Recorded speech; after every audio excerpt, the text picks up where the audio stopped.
Sebelum menonton, jangan lupa like, subscribe, dan tekan tombol lonceng. Selamat menyaksikan. Halo Sobat Eljon, kembali lagi di Eljon Medical Forum bersama saya Cynthia. Dan tentunya di Eljon Medical Forum ini kita akan membahas seputar dunia kesehatan.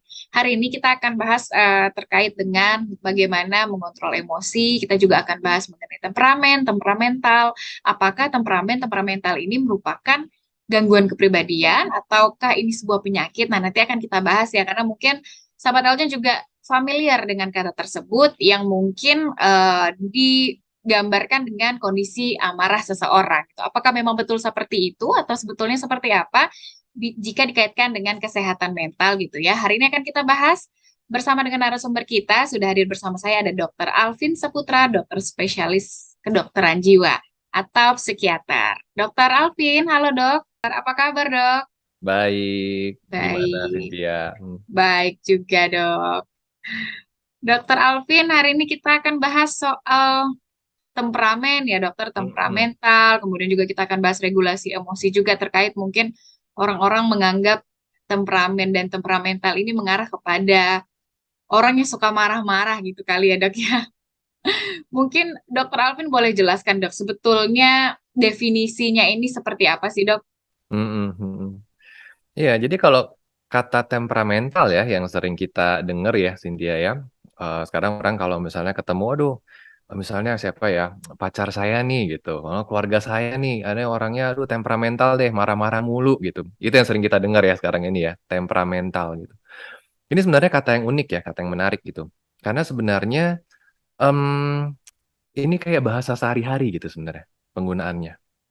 Gitu. Jadi ini bukan suatu term medical diagnosis atau term baku sebenarnya untuk secara kesehatan jiwa gitu. Ini lebih kayak ya pemakaian sehari-hari gitu untuk orang mengatakan. Sebenarnya kata temperamental itu kan kata akar kata temperamen ya, dari kata temperamen.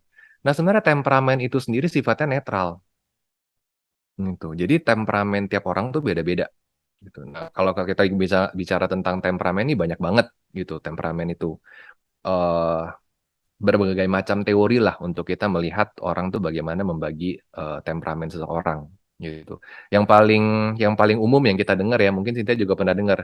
Itu pembagian kayak temperamen sanguin, melankolis, koleris, flekmatis ya. Itu salah satu contoh pembagian temperamen, tapi temperamen itu masih banyak lagi gitu. Jadi em, terkadang penggunaan kata temperamental ini orang jadi keliru atau kesaru bahwa memikirnya bahwa ini tuh sebuah sifat gitu atau sebuah ciri kepribadian marah-marah gitu bilangnya jadi temperamental gitu. Sebenarnya sih enggak gitu. Jadi sebenarnya temperamental atau amarah itu rasa marah itu ya bisa muncul di mana aja gitu. Itu bisa orang yang eh, sanguin bisa marah-marah, orang koleris bisa marah-marah, yang melankolis bisa marah-marah, yang flekmatis bahkan bisa marah-marah juga gitu. Jadi kayak em, nggak menempel ke salah satu tipe orang tertentu sebenarnya amarah itu atau emosi marah itu. Oke.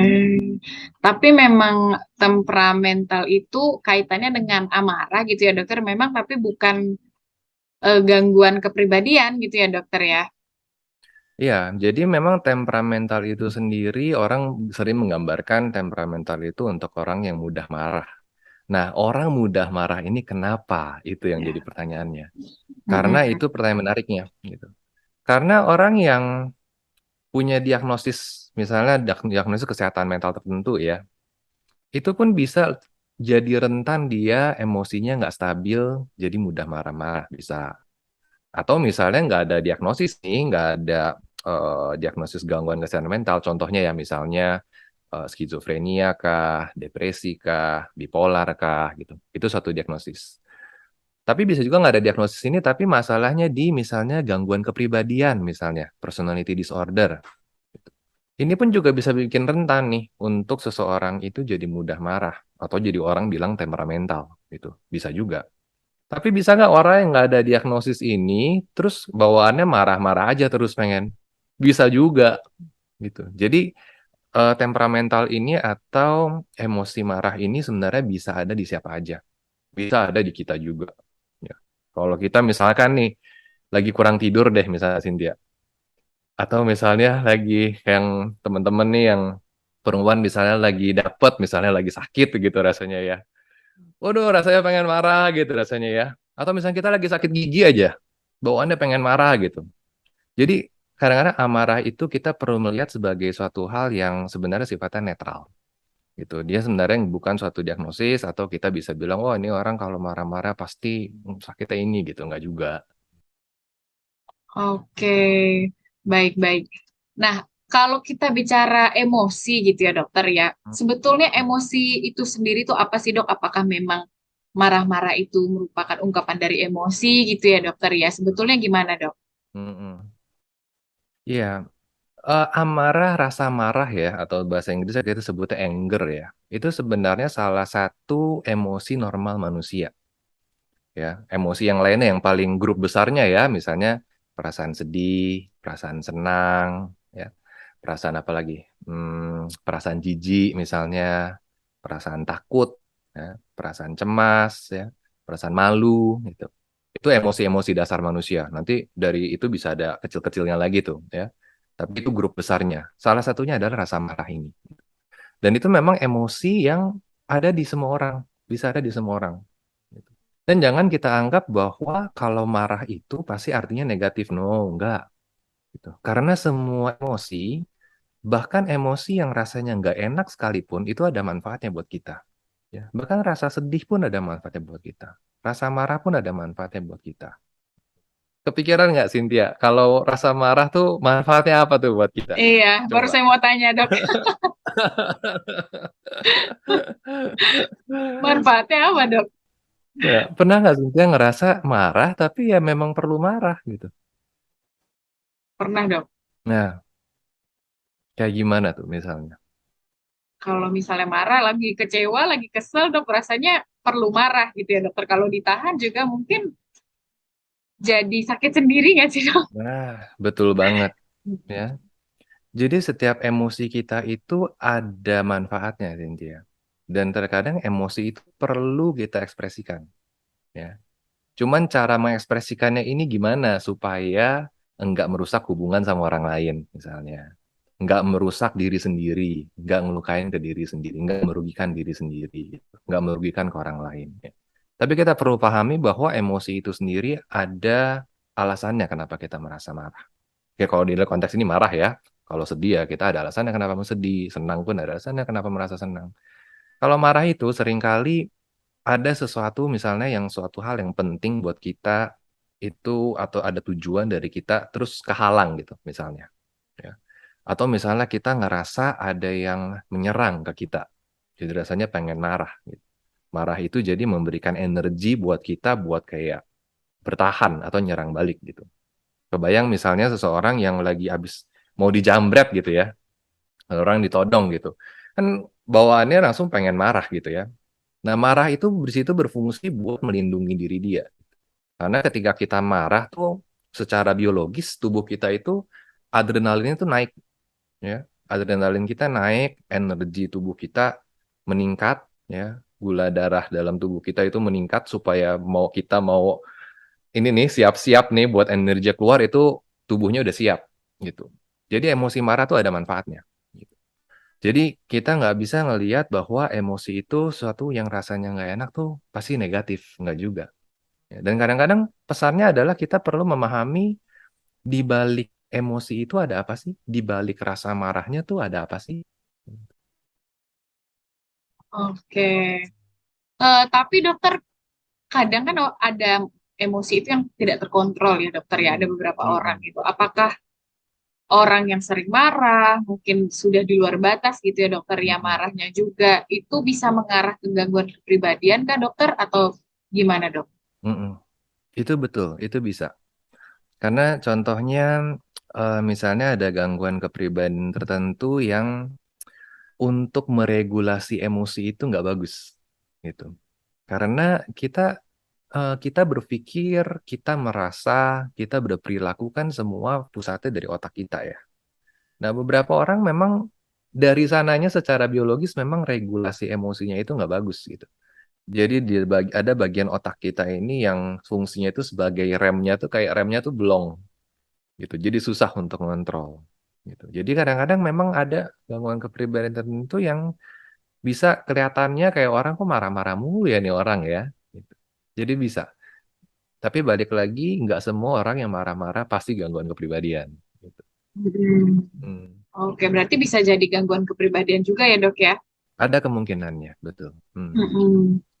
Tapi penyebabnya dokter apa, Dok? Mungkin tadi Hmm. apa dari apa otak tadi ya dokter ya, Ya. mungkin salah Mm-mm. satunya. Apalagi dokter yang menjadi faktor pendorongnya gitu, Dok? Mm-mm.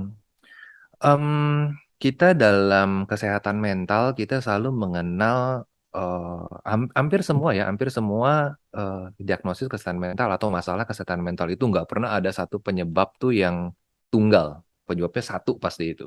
Ya, biasa pasti ada multifaktor.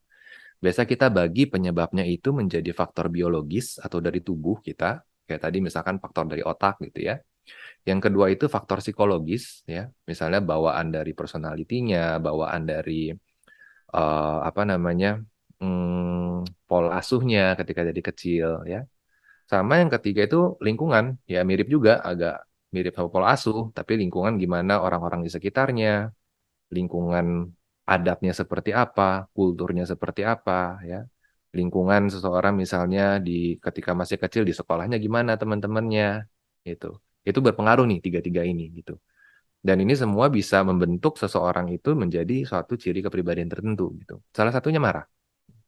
Karena marah itu cara seseorang mengekspresikan emosi itu suatu hal yang juga bisa dipelajari. Menurut dokter sendiri, ekspresi marah itu kan berbagai macam ya dokter ya. Mm, Yang mm, seperti apa dok kira-kira yang rasanya tuh tidak wajar gitu? Entahkah mungkin dari frekuensinya atau ada yang apa mengekspresikannya itu dia dengan membanting barang, misalnya gitu mm, ya dokter ya, mm, atau dia dari apa apa secara verbal itu berucap kasar atau seperti mm, apa gitu ya dokter. mm, Yang tidak wajarnya kira-kira gimana sih dok? mm, mm. Oke. Memang kalau kita bicara wajar dan tidak wajar itu eh, suatu hal yang pasti relatif tuh. Buat tiap orang akan berbeda-beda, batasannya akan beda-beda. Ya. Cuman kita ngelihat bahwa hal ini menjadi tidak wajar atau mungkin bukan tidak wajar ya, mungkin lebih jadi merugikan gitu ke orang tersebut ketika misalnya itu merugikan dirinya sendiri dan merugikan orang lain itu. Misalnya dengan dia marah, terus dia misalnya nih ya, seorang yang paling simpel apa ya, seorang ibu deh misalnya, seorang ibu anaknya misalnya nggak mau bikin PR gitu, misalnya nih. Terus udah gitu dia pingin anaknya bikin PR karena dia sayang sama anaknya gitu. Terus dia marah.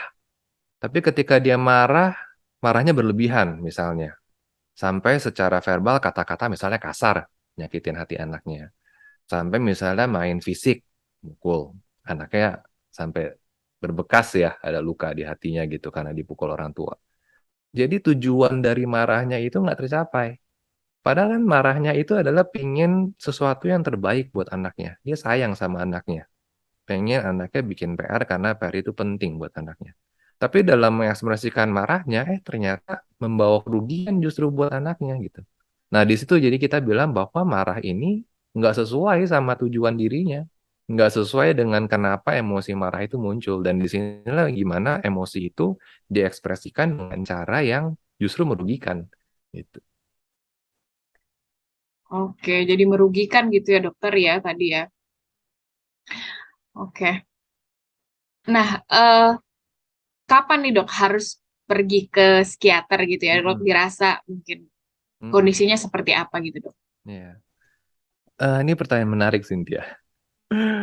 Karena emosi marah itu bisa ada di semua orang tadi ya.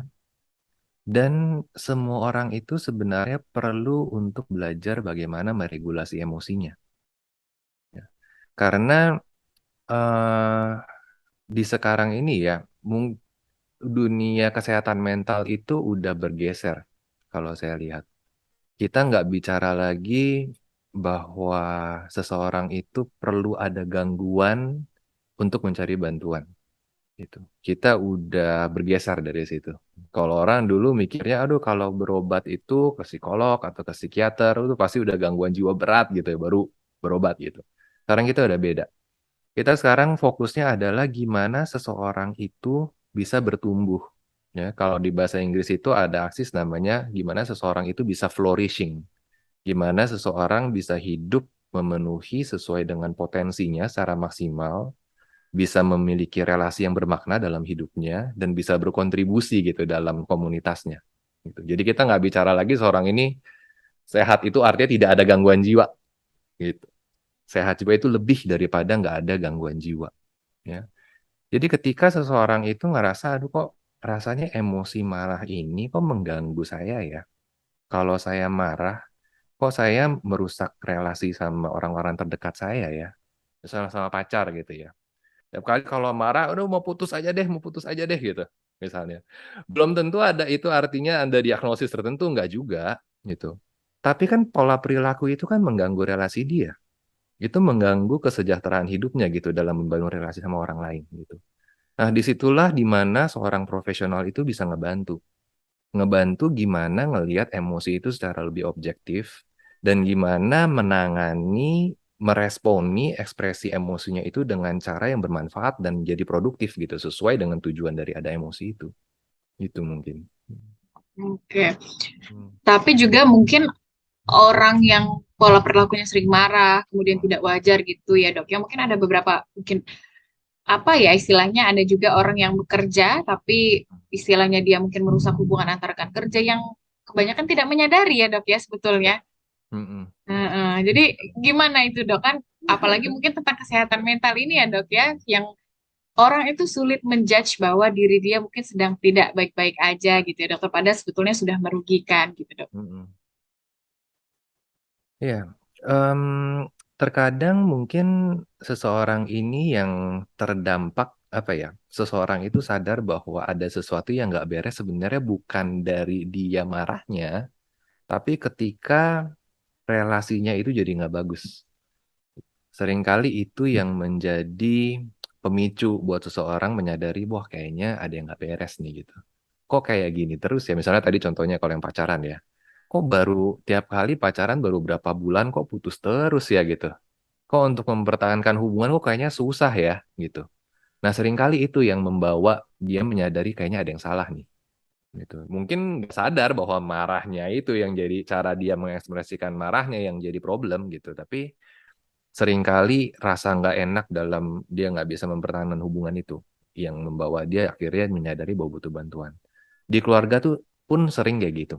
Ya, ada orang yang marah-marah rasanya dirinya selalu benar gitu karena seringkali banyak yang orang yang marah itu ngerasa orang lain yang salah gitu, dirinya benar gitu. Tapi ternyata karena dia marah-marah itu relasinya nggak bagus gitu. Ya biarpun dia bukan nggak ngerasa dirinya salah, ngerasa dirinya tetap benar, tapi relasi yang nggak bagus itu sebenarnya penting buat dia gitu. Karena relasi ini sebenarnya dia orang terdekat buat dia gitu. Jadi kita bisa misalnya ada teman atau mungkin orang terdekat kita yang kita ngelihat kok kayaknya cara dia mengekspresikan marah kok kayaknya merugikan ya buat dirinya sendiri gitu. Mungkin bisa masuk dari sudut pandang seperti itu. Ya, bukan artinya dia salah, tapi rasanya kok ada yang nggak pas gitu. Ya, dan itu yang perlu di-adjust. Dan kadang-kadang kita butuh adjust itu kalau dari diri kita sendiri itu nggak gampang. Ya, karena kalau kita ngelihat diri sendiri itu banyak blind spot-nya tuh seringkali Cynthia. Ya, kita nggak bisa ngelihat diri kita sendiri dengan objektif gitu. Kadang-kadang kita butuh orang lain gitu. Dan di sini seorang profesional itu yang lebih train, udah memang dilatih untuk bisa ngebantu gimana seseorang ngelihat dirinya lebih objektif dan gimana seorang membuat dirinya itu bisa improve. Gitu. Oke, sahabat Eljon, itu dia tadi kita sudah tahu ya seperti apa temperamental itu artinya, kemudian juga bagaimana mungkin arahnya sudah ke gangguan dan lain-lain ya. Tapi jangan kemana-mana karena kita akan bahas lagi bagaimana mengontrol emosi, mengontrol amarah, regulasinya seperti apa. Tetap di Eljon Medical Forum.